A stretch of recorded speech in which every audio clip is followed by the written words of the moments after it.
My name is Gesualdi. I'm 26 years old, and for the past 2.5 years, my full-time job has been trying to access healthcare in Ontario. Not navigating it, not benefiting from it, trying to access it.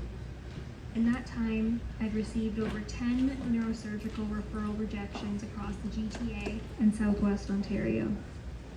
I've filed 2 complaints with the Ontario Ombudsman and another with the Patient Ombudsman. I've gone through patient relations processes at multiple hospitals. My MPP has written to the Ministry of Health more than once, trying to get answers, or even just the names of the specialists who can supposedly treat me. I've contacted the CPSO asking for help identifying the appropriate physicians. I filed a Freedom of Information request, which was initially denied, and I'm still in the adjudication process. I've brought an application to the Human Rights Tribunal of Ontario, representing myself until I physically and cognitively couldn't manage it anymore. I've written a 50-page guide to help other patients navigate filing a human rights complaint regarding this gap themselves, because nobody else has. I've spoken publicly through CBC News, on radio, and on TVO's Mistreated podcast, trying to explain a gap that shouldn't exist in a system like ours.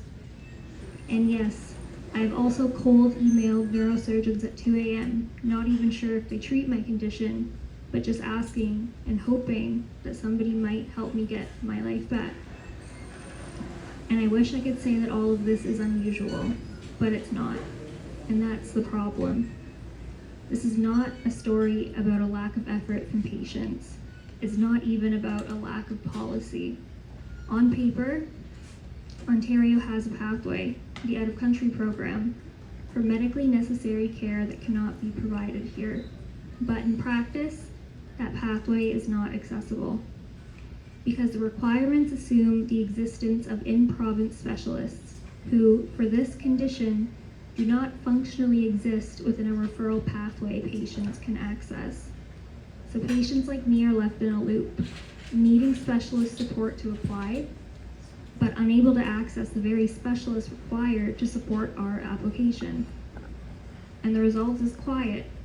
It's not dramatic, it doesn't make news headlines every day, but it's patients deteriorating, patients disappearing from their own lives, patients being told implicitly that if they can't access care through the system, then the system doesn't see them. I'm not here today to place blame on any one person in this room.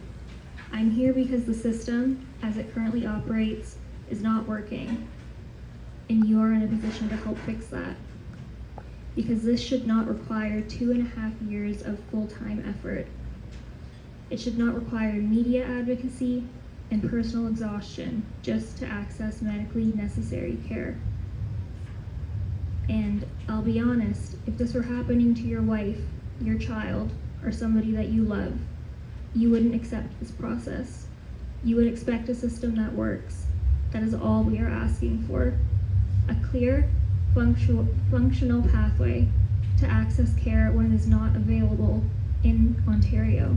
Because the care exists, the need is documented, and the patients are still here doing everything right. Thank you for taking the time to listen this morning, and I look forward to continuing the conversation.